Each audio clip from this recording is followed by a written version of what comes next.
Good afternoon everybody. तर BA first year first semester geomorphology मध्ये आपण जे भूपृष्ठावर बदल घडवून आणणारे जे काही बाह्य कारक आहे त्यातील जे नदी आहे त्या नदीची माहिती आपण बघत होतो मागील तासामध्ये। तर मागील तासामध्ये आपण नदीतील नदी कोणत्या प्रकारे खनन कार्य करत असते आणि साधारणतः कोणत्या माध्यमातून ती खनन कार्य करत असते, नदीच्या पात्रामध्ये कोणत्या कोणत्या प्रकारे म्हणजे पार्श्ववर्ती आणि व्हर्टिकल जे खनन कार्य आहे ह्या सर्वांची माहिती आपण मागच्या तासामध्ये घेतलेली आहे। आणि नदीतील नदी पात्रातील जो गाळ आहे तो गाळ किती प्रकारचा असतो आणि तो गाळ किती महत्त्वपूर्ण आहे, म्हणजे खनन कार्य करण्यासाठी तो गाळ किती महत्त्वपूर्ण आहे या संदर्भामध्ये आपण माहिती बघितली होती। आता आपण पाहणार आहोत नदीच्या खनन कार्यामुळे निर्माण होणारे भू आकार। साधारणतः नदी जेव्हा वाहते साधारणतः ती तीन अवस्थांमधून जाते। पहिले आहे बाल्यावस्था, दुसरा आहे तरुणावस्था आणि तिसरा आहे वृद्धावस्था।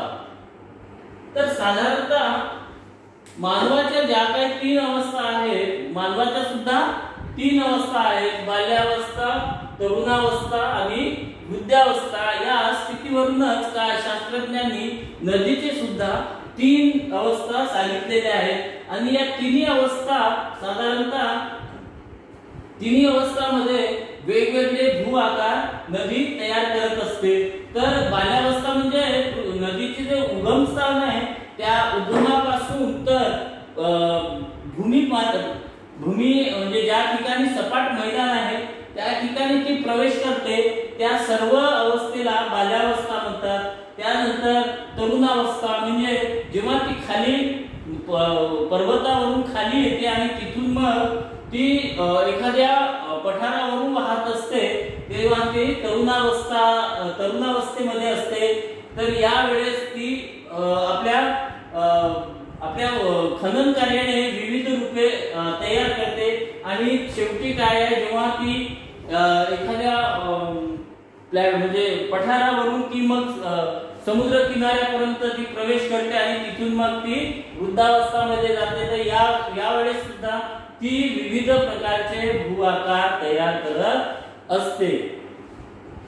तर साधारणतः नदीच्या खनन म्हणजे नदी जो खनन कार्य करते, नदी जे खनन कार्य करते हा पहिली स्टेज आहे। नदी जेव्हा बाल्यावस्थामध्ये असते तेव्हा ती साधारणतः खनन कार्य करत असते आणि हे खनन कार्य साधारणतः ज्या ठिकाणी नदी उगम पावते त्या ठिकाणी काय पर्वतीय प्रदेश असते आणि त्या पर्वतीय प्रदेशाला अनुसरून ते खनन कार्य करते आणि तिथे आपले विविध प्रकारचे भूमिरूप तयार करत असते। तर मग खनन कार्यामध्ये साधारणतः कोणते कोणते घटक समावेश होतात ते पाहू। तर पहिला आहे घडई। बाल्यावस्थामध्ये खनन कार्य जेव्हा करते त्यावेळेस पहिला एक भूमिरूप तयार होतो तो आहे घडई। घडई साधारणतः नदी जेव्हा पहिल्या टप्प्यात घडईची काय निर्मिती करते आणि पहिला टप्पा पर्वतीय असल्यामुळे घडई हे साधारणतः पर्वतीय प्रदेशामध्ये तयार होत असते। याचं कारण काय की ती जेव्हा बाल्यावस्थामध्ये असते तिथे जेव्हा उगमाची वेळ असते त्यावेळेस ती म्हणजे पर्वतीय प्रदेशातून आणि अतिशय खोल अशा दरीमधून ती वाहत असते आणि त्यामुळे तिथे घडईची निर्मिती होते, बरोबर आहे। कारण पर्वतीय प्रदेशामधून जेव्हा नदी वाहते त्यावेळेस त्या नदीचा जो वेग आहे तो साधारणतः अतिशय जास्त असतो आणि त्यामुळे असे उभे खनन जे आहे ते सर्वात जास्त होते आणि घडईची निर्मिती होते। साधारणतः घडई ही या आकाराची असते, घडई ही या आकाराची असते म्हणजे व्ही पेक्षाही अरुंद प्रकारची घडईचा आकार असतो, ही आहे याला घडई असे म्हणतात। तर भारतातील जी सिंधू नदी आहे, भारतातील सिंधू नदीला 5500 मीटरची घळई आहे, म्हणजे एक प्रकारची ती दरीच आहे. घळई म्हणजे साधारणतः एक प्रकारची दरी आहे आणि सिंधू नदीची म्हणजे भारतामध्ये सर्वात जास्त सिंधू नदीची घळई अतिशय खोल आहे आणि त्याची खोली आहे 5500 मीटर. कुठे? गिलगित पर्वत, हिमालयाचा जो गिलगित पर्वताचा जो भाग आहे त्या भागामध्ये सिंधू नदीची जी घळई आहे ती अतिशय खोल आहे. त्यानंतर व्ही आकाराची दरी. दुसरा आहे, पहिला घळई झाला, आता दुसरा कोणता आहे? हे सर्व खनन कार्य जेव्हा करते त्यावेळेस हे भू आकार तयार करते नदी. मग त्यानंतर आहे व्ही आकाराची दरी.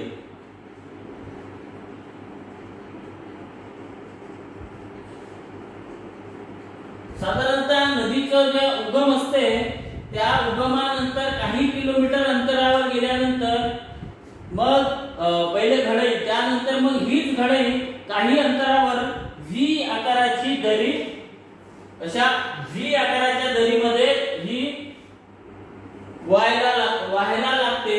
याला व्ही आकाराची दरी का म्हणतो की कारण हे दुरून जर आपण बघितलं याला तर व्ही शेप जो आहे इंग्लिश मधला जो अल्फाबेट आहे व्ही, या व्ही अक्षराप्रमाणे दिसते म्हणूनच याला व्ही आकाराची दरी म्हणतो. हे जेव्हा नदी खनन कार्य करते त्यावेळेस हे भूमी स्वरूप तयार होते. साधारणतः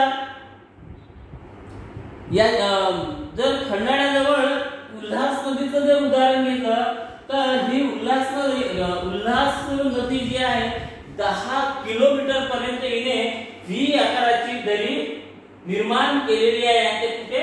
खंडाळा, आपल्या महाराष्ट्रातील जो थंड हवेचं ठिकाण म्हणून प्रसिद्ध आहे त्या थंड हवेच्या खंडाळ्यामध्ये उल्हास नदीने व्ही आकाराची दरी तयार केलेली आपल्याला पाहावयास मिळते.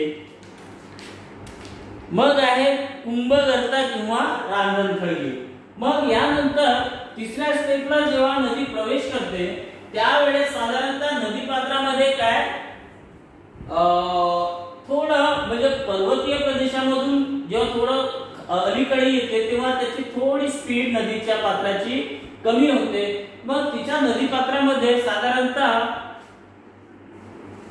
सपोज नदीपात्र आहे तर या ठिकाणी छोटे छोटे असे रांजणखळगे तयार होतात, म्हणजे छोटे छोटे छिद्र तयार होतात आणि या छिद्रामध्ये छोटे छोटे दगड, रेती हे जर गेले तर मग ते पाणी जेव्हा वाहत असतो आणि मग ते आपल्या ठिकाणी स्वतःभोवती घर्षण करून बाजूची जागा झिजते आणि ते हे जे रांजणखळगे आहेत छोट्यापासून मोठे मोठे होत जातात, कारण तिथले जे दगड धोंडे आहेत ते एकमेकांचे घर्षण करून काय ते रांजणखळगे मोठे होतात. यालाच काय आपण साधारणतः हे रांजणाप्रमाणे दिसतात, म्हणजे जो रांजण आहे त्या रांजणाप्रमाणे दिसतात म्हणून यांना रांजणखळगे असे म्हणतात. हे खनन कार्य जेव्हा करते नदी तेव्हाच आहे.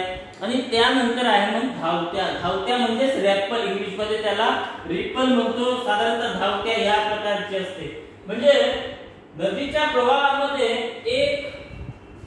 एक कमकुवत दगड आणि एक कठीण दगड, एक कमकुवत दगड आणि एक कठीण दगड, एक कमकुवत दगड आणि एक कठीण दगड, अशा दगडाची जर रचना होत असेल तर अशा वेळेस साधारणतः जो कठीण दगड आहे यापेक्षा जो नंतर म्हणजे कमकुवत दगड आहे या दगडाची झीज या दगडापेक्षा जास्त होते आणि त्यामुळे हे धावत्या तयार होतात. धावत्या म्हणजे असे छोटे म्हणजे छोट्या धबधब्याप्रमाणेच असतात ते, त्याला रिपल म्हणतात इंग्लिश मध्ये, ते तयार होतात. हे नदीतील वैशिष्ट्य आहे, म्हणजे नदीच्या उगमापासून तर ती समुद्राला जाऊन मिळेपर्यंत विविध भू आकार नदी तयार करत असते आणि त्याच प्रकाराप्रमाणे हे खनन कार्यातील महत्त्वपूर्ण भू आकार आहे रिपेल म्हणजे धावत्या.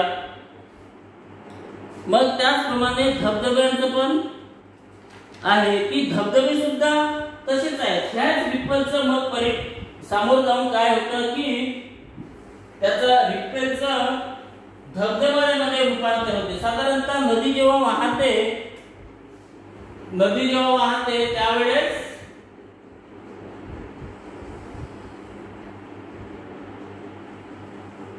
ठीक आहे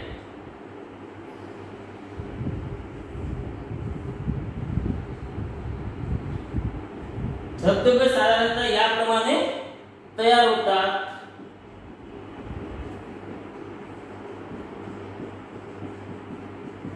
तर ते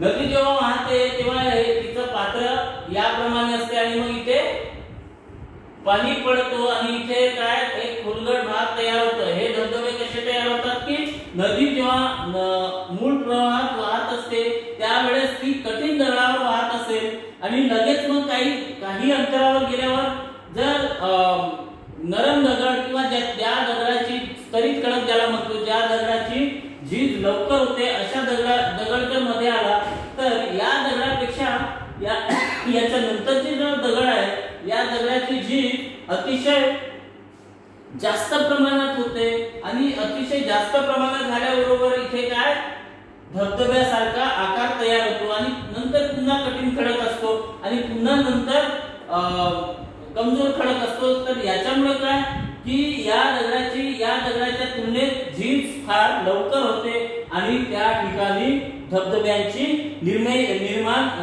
निर्माण होतात. साधारणतः संपूर्ण नदी पात्रामध्ये किंवा जगाच्या कोणत्याही नदीमध्ये जर बघितलं तर म्हणजे वेगवेगळ्या नदीला बघितलं तर साधारणतः 4 प्रकारचे धबधबे असतात असे शास्त्रज्ञांनी शोध लावलेला आहे. आज इथे आपण थांबू, याच्या नंतरचा टॉपिक नंतर घेऊ. थँक्यू.